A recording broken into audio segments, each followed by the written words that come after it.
E eu quero falar hoje sobre o tema: você precisa viver com Deus. E Elias viveu com Deus.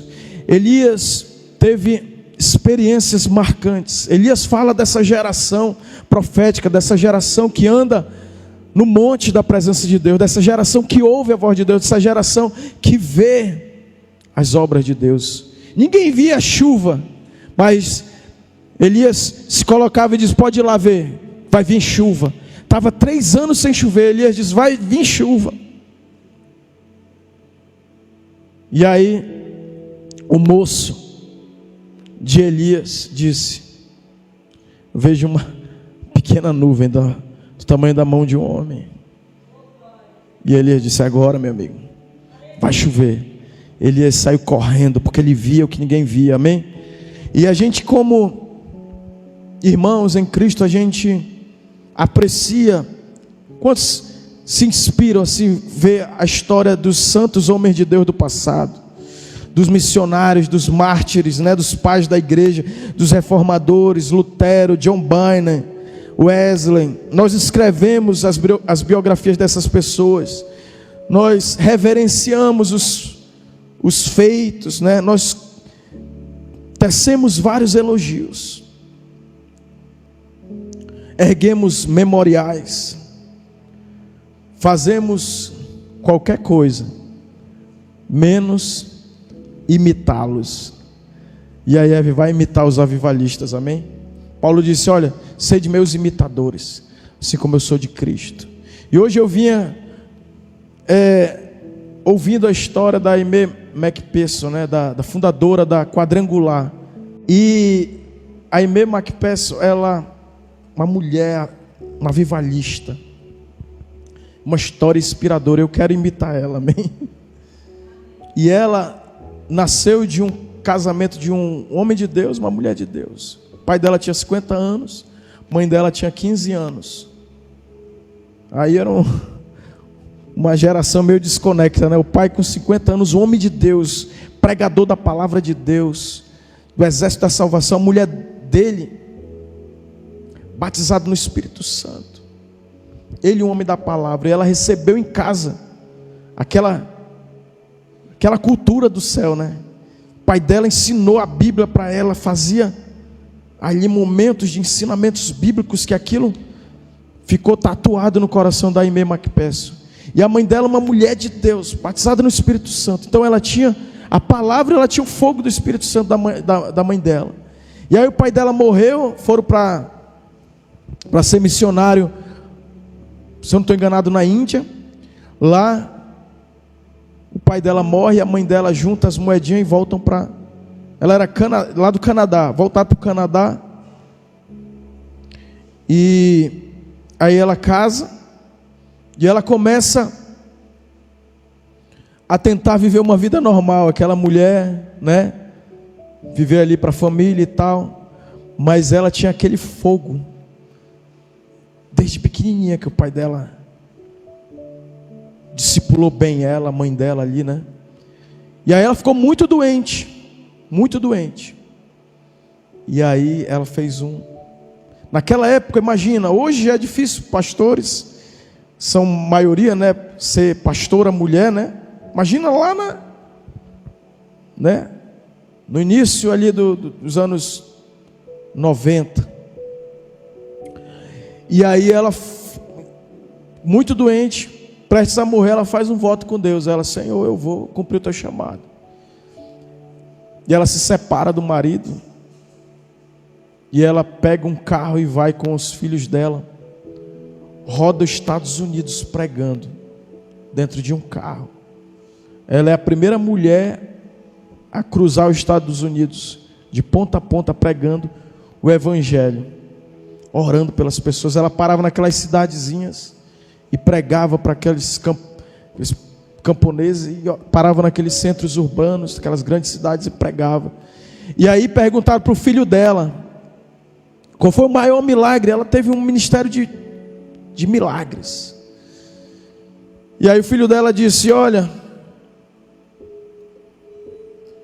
imagina isso lá no início da década de 90, ela é uma mulher dirigindo o carro, e ela na estrada fura o pneu. E aí o filho dela disse que até hoje, se furar o pneu no meio da estrada, a gente fica apavorado se não tiver step, né? E os carros eram bem precários, ali não tinham tanta tecnologia. E aí ele disse que ela pegou e saiu do carro e foi orar no pneu. Ela disse que ela orou e o pneu encheu, e eles completaram a viagem. Quantos creem que Jesus é assim, queridos? Um milagre absurdo, fora da caixinha, né? A pessoa orar por um pneu furado, e o filho dela ficou ali marcado, impactado com aquele milagre. E ela tinha o culto das macas.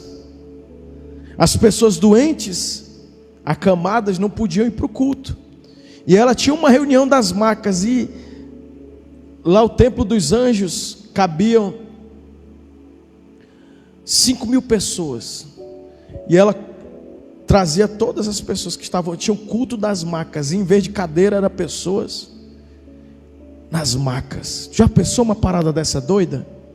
Aí ela saía e orava de maca em maca, e isso me fez lembrar um tempo que a gente, quantos viveram esse tempo de ela ministrava com imposição de mãos, Rai, e ela só mudava para outra maca quando ela sentia que a unção tinha sido transferida. Quando ela sentia que a unção, lembra que a gente ficava impondo as mãos e orava, pá, a unção foi transferida. Aí ela ia para outra maca, e ela ficou esgotada de tanto orar. Diga: avivamento dá trabalho, se doar, orar pelos outros. Avivamento é para quem quer se doar, se gastar nas mãos de Deus para abençoar pessoas. E olha outra loucura, Rai, ela fazia o culto das ambulâncias. As pessoas que não tinham como vir, a casa dela era próxima do templo, e ela ficava lá numa sacadinha lá, e aí ela convocava culto das ambulâncias. E aí a cidade, todas as ambulâncias faziam fila para receber a oração com imposição de mãos. E ela era cheia do Espírito Santo, e milagres aconteciam. Os hospitais tinham que reservar ambulância, porque senão ficava sem ambulância a cidade, que fazia fila. E o número de curas era incontáveis, era muita cura. Tanto que ela, em Los Angeles, ela tinha uma igreja de 5.000 membros. Ela foi a primeira a possuir uma rádio cristã em Los Angeles. A terceira rádio lá foi ela que até hoje tem a rádio lá da igreja dela. E por que eu estou falando isso, irmãos? Porque aí mesmo que peço passou, agora é a nossa vez. Vamos imitar ela, vamos começar a orar pelos que estão na maca, amém? Vamos orar por aqueles que estão na ambulância. Se Deus não curar, eu não vou se sentir envergonhado, mas Deus vai curar se eu for lá e arriscar e ousar e me atrever a crer, né? Como diz o Smith Wigglesworth, você tem que se atrever a crer. Atreva-se a crer, amém? E a geração de Elias é uma geração que crê no poder de Deus. Não é uma geração, não, está aqui, vamos ficar aqui, o culto é isso, e só isso que Deus vai fazer. Diga para o seu irmão: Deus quer fazer maravilhas, sinais, prodígios. Deus quer levantar você como instrumento dele para fazer coisas malucas, absurdas. Ela foi difamada, ela teve 3 casamentos, e os 3, ela foi sequestrada, ela teve várias crises, mas o impressionante é que ela não se abateu, ela continuou firme. Todos os avivalistas, a gente vê só o lado bom, né? Mas eles foram pessoas de fibra, que aguentaram a bronca, amém? E aí Elias viveu em crise. Ele era um cara que estava numa geração corrompida, que tinha sido capturada por Jezabel. Uma geração inteira se corrompeu. Ficou lá os 7.000 que não se dobraram, né? E Elias no meio daquela geração. Mas olha só, eu vou fazer alguns pontos aqui. 1 Reis, capítulo 18, 37. Você precisa viver com Deus, amém? Diga para o seu irmão, você precisa ser um avivalista. Você precisa viver com Deus, acender uma expectativa de coisas gloriosas. Deus quer levantar uma igreja que crê no poder dEle, que se atreve, amém? Que vai orar por coisa, imagina orar por um pneu furado. Eu falei isso, falo de novo, a pastora Edna, né? Ela orava, a máquina dela quebrou, ela ia lá e orava, e Deus consertava a máquina dela de lavar. Fé fora da caixinha, né? Não vou ligar aqui para o técnico, não vou orar e vai funcionar aqui esse carro, amém? Vai funcionar. Deus quer usar você. Olha lá, 1 Reis 18:37. Olha só a oração absurda aí. Responde-me, Senhor. Nesse tempo de assembleia solene, Deus vai responder coisas poderosas, amém? Olha aí, responde-me, ó Senhor, responde-me, para que este povo saiba que Tu, ó Senhor, responde-me para quê? Para que uma geração saiba que Deus está na IEV, amém? Que Deus está na tua vida, que Deus está no teu GC, que Deus está no teu ministério, amém? Que Deus é contigo. Diga, é o tempo de resposta de Deus. Por quê? Para que Ele seja Deus na minha vida e na tua vida, amém? Nós não servimos uma religião, uma placa denominacional. Nós servimos ao Deus vivo e poderoso, que faz o que Ele quiser, que não tem limites para Ele. É ou não é verdade? E aí Ele diz, para que todo esse povo saiba que Tu, ó Senhor, és Deus, e que faz o coração desse povo o quê? Voltar para Ti. Irmãos, diga avivamento.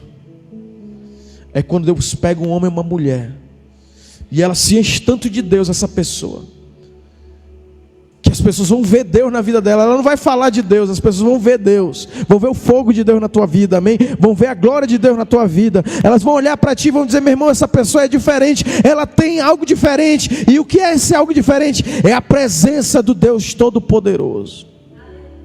E elas vão olhar para ti, e elas vão se voltar para ti? Não, elas vão se voltar para Ele.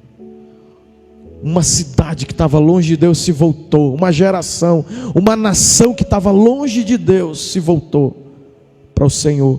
E aí, nós precisamos imitar esses homens, essas mulheres que se derramaram como sacrifício para o Senhor. Como Romanos 12:1, vai lá, vamos bater nessa tecla aí, Romanos 12:1. Quando eu descobri isso, irmãos, a minha vida mudou. Romanos 12:1. Portanto, irmãos, rogo pelas misericórdias de Deus. Paulo está dizendo, meu irmão, pelo amor de Deus, te oferece como sacrifício vivo. Paulo está dizendo, querido, você tem que se oferecer como um sacrifício vivo. Não é mais pegar uma ovelha, não é mais pegar uma pomba, não é mais pegar ali uma efa de farinha, não. É você se oferecer como um sacrifício vivo. Que tipo de sacrifício? Santo. Diga, assembleia solene. É tempo de santidade, é tempo de se consagrar, queridos. É tempo de romper com o pecado. Aquele pecadinho, aquele pecadão, você vai romper com ele. É tempo de se consagrar. Pastor, o senhor tem desejo de pecar? Tenho.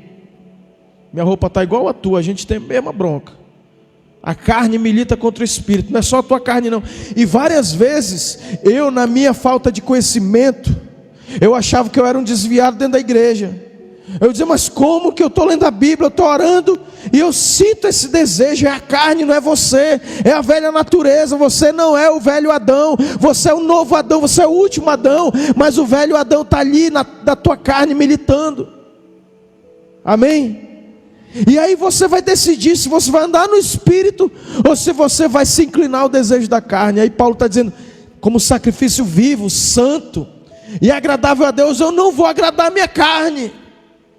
Ou eu agrado a Deus e desagrado a minha carne intencionalmente, ou eu agrado a minha carne e desagrado a Deus. Ele diz, limpai as mãos, pecadores, e vós que sois de ânimo dobre, né? Aquele que quer ser amigo de Deus, constitui-se inimigo do mundo. Mas aquele que quer ser amigo do mundo, ele vai ser inimigo de Deus. Não tem meio termo. Diga: santidade, avivamento. É uma consagração radical. Eu vou parar de falar palavrão, eu vou parar de ver porcaria, eu vou limpar as minhas mãos, eu vou lavar o meu coração, amém? Eu vou limpar os meus olhos, eu vou lavar os meus ouvidos. Eu me lavei no sangue do Cordeiro. Tem uma música do eu me lavei no sangue do Cordeiro. Eu me lavei no sangue do Cordeiro, do Cirilo, que eu piro nessa música. E eu vou subir mais alto, eu vou subir mais alto. Eu não estou nem aí porque você pensar de mim. Eu não estou nem aí porque eu já me lavei no sangue do... Então, sacrifício vivo e agradável a Deus, que é um culto racional, é uma decisão.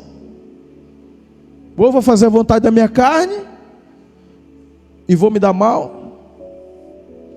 Eu tenho dito, o pecado é gostoso, pecar é prazeroso. O problema, irmão, é a consequência do pecado. A consequência do pecado, irmão, é morte, é dor. É melhor ter a dor da santidade, dizer não para si mesmo, do que até a dor da consequência do pecado.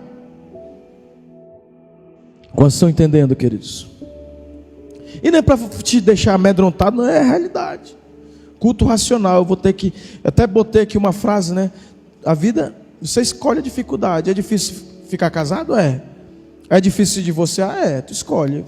É difícil ficar casado ou difícil ficar divorciado? Qual é o mais... O difícil melhor? O difícil é ficar casado mesmo. É difícil ser obeso ou é difícil controlar a ânsia de comer? É difícil ser obeso, mas é difícil controlar a ânsia de comer. Mas você se controla aí. Amém? Tem que escolher, racional. Culto racional é um culto inteligente. Diga: é inteligente ser santo. Questão de inteligência. E aí ele vai, para quê? Para que vocês, versículo 2, não se amoldem. Ele vai insistir, não fiquem de acordo com esse mundo, mas transformem-se pela renovação da vossa mente. Aí a importância do jejum, aí a importância da palavra de Deus. Porque quando você jejua, irmão, você lê a palavra de Deus, ela vai te transformando. Amém? Ela vai transformando a sua vida, a sua mente, para que sejam capazes de experimentar. Quantos querem experimentar? Diga: mente transformada pelo poder da palavra e do Espírito Santo. Experimenta a boa, agradável e vontade de Deus. Está aí, ó. Perfeita, né? E voltando lá, você precisa, diga para o seu irmão, você precisa viver com Deus. É eu que preciso viver com Deus, amém? Deus sem mim continua sendo Deus, mas eu sem Deus eu estou falido, eu estou perdido. Então eu preciso viver com Deus. Essa assembleia solene é Deus dizendo assim, ó: ei, eu sou a tua solução. Tu já batalhou com as armas que você tinha nesse ano de 2018 ou 2023, 2018, sei lá, 2023, você já batalhou com as tuas armas. Agora vem lutar comigo, amém? Então João Batista, ele conseguiu ficar solto 6 meses. João Batista veio no espírito de Elias, amém? Por quê? Porque João Batista era um homem santo. Diga: ser santo é lutar contra, é não se amoldar, é não se conformar com esse mundo. Então, em nossos dias, numa das nossas cidades, será que o Elias, o João Batista, não seriam presos por denunciar o pecado, né? Seriam lançados numa prisão ou no hospital de doentes mentais, né? Isso aí tá doido. O mundo aceita todas as religiões, irmãos. Essa frase para mim também é muito forte. Só não aceita o evangelho. Porque o evangelho precisa de quê? morrer o velho homem para viver para Deus, amém? Então o mundo aceita todas as religiões, mas o evangelho não aceita. É loucura. A Bíblia diz que o evangelho, que é a salvação, o evangelho é loucura para os que perecem, mas para nós que somos salvos é o quê? Poder de Deus. E aí João Batista, ele seria acusado de ter uma mensagem muito dura. Os evangelistas de hoje não dizem mais uma palavra contra o pecado. Só Deus te ama, Deus vai te abençoar, Deus vai te dar uma casa. É o gênio da lâmpada mágica, é o 190, só busca Deus quando está em... É ou não é? Venha que Deus vai resolver. É o 190 agora. Se você está com problema, corre para cá que Deus vai te resolver. É assim. Mas quantos estão dispostos mesmo a ter um relacionamento, a viver com Deus? Fome de um avivamento, de uma experiência forte com Jesus, amém? Diga, eu sou o maluco dessa geração, eu sou o Elias, eu sou o João Batista, eu sou a pessoa que vai dizer, não, eu não quero tuas mãos, eu não quero só os teus bens, só aquilo que o Senhor pode me dar, eu quero o Senhor mesmo, eu quero me jogar nos teus braços, Pai de amor. Então, o Espírito Santo quer te revestir da armadura de Deus, quer te dar autoridade para você denunciar o inimigo, para você ter autoridade contra o diabo, expulsar demônios, amém? Diz que a Ku Klux Klan, o nome trava a língua, sequestrou a Aimee McPherson, que era um radical maluco, né? E aí sequestraram ela e um repórter que ia fazer uma reportagem lá e causar alguma questão negativa. E ela estava tão cheia de Deus que os caras tiraram a máscara lá, que eles andavam com uma indumentária, né, Ku Klux Klan, tiraram as capas, queimaram e se renderam a Jesus quando sequestraram ela. Já pensou uma parada dessa?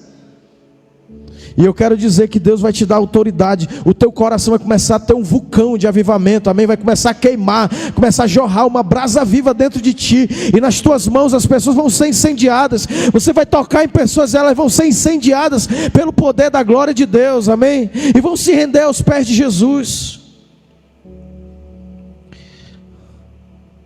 Deus está te levantando nesse cenário, igual o cenário de Elias, um cenário de corrupção, de pecado, de abandono de Deus, e você vai ser levantado como uma tocha de poder, de autoridade, para que as pessoas sejam salvas. Olhando no natural, a gente diz, não tem mais jeito essa geração, é muito pecado, é ou não é? Com a visão religiosa, irmãos, a gente diz, não tem jeito não, é todo mundo ir para o inferno mesmo. Mas uma pessoa cheia de Deus, ela vai dizer, vai chover fogo aqui, e vocês vão se voltar para Deus, e a religião do inferno vai ser dissipada. Esses rios aí que parecem intransponíveis, parece assim que não dá para a gente construir o nosso templo lá, né? Parece uma coisa impossível. Aí deve crescer, ter 2 cultos aqui, parece algo, né? Mas diga, um avivamento, e isso vira uma brincadeira. Meu Deus, como que a gente era tão natural, tão só na... Quantos estão pegando aqui comigo isso? Meu irmão, eu não quero ficar no natural. Se eu ficar no natural, eu só vou ver impossibilidade, eu só vou ver muralhas diante de mim, rios assim, dizendo, tu não vai avançar. Mas se eu entro no sobrenatural, as águas vão se abrir. Se não se abrir, eu vou andar por cima. E se a montanha não sair do meu caminho, Deus vai fazer ela removida. Amém? Diga, há um preço a ser pago.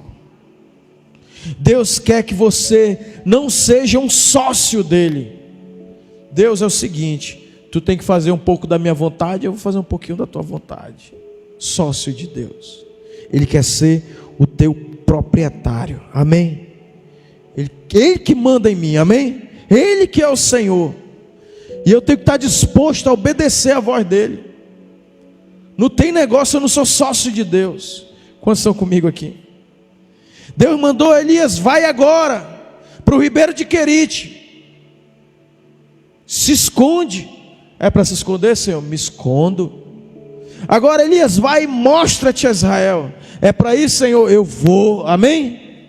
Você tem que estar dizendo: Senhor, acabou, quem manda é o Senhor.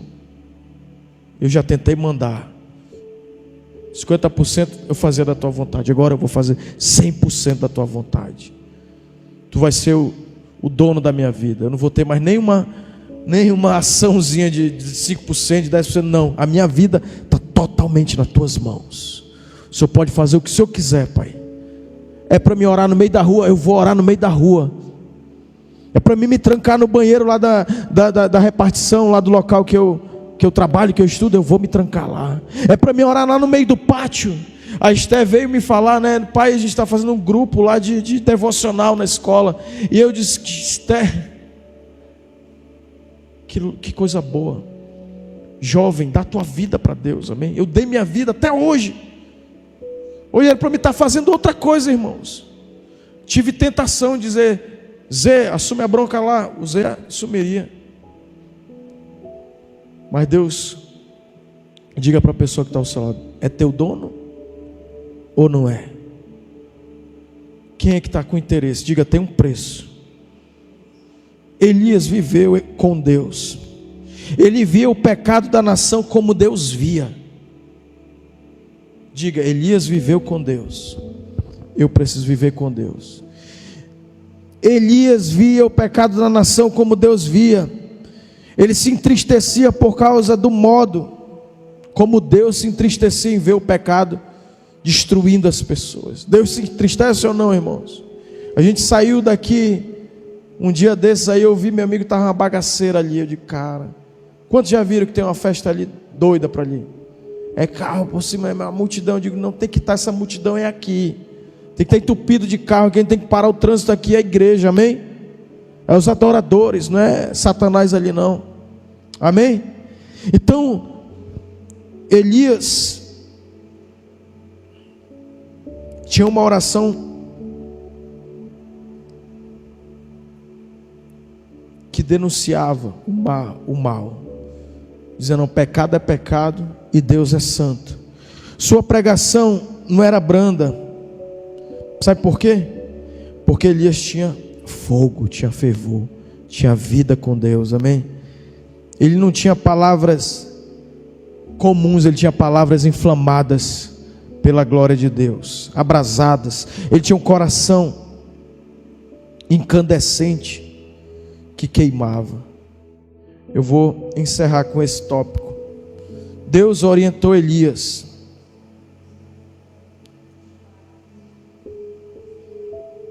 Elias, vai, repreende o rei. Elias foi lá e disse: ó, Acabe. Elias repreendeu o rei. João Batista repreendeu o Herodes. Amém? O Espírito nos conclama a esperar no Senhor. Somente em Deus a minha alma espera, silenciosa. Ali, ó, o Senhor firma os passos de um homem bom.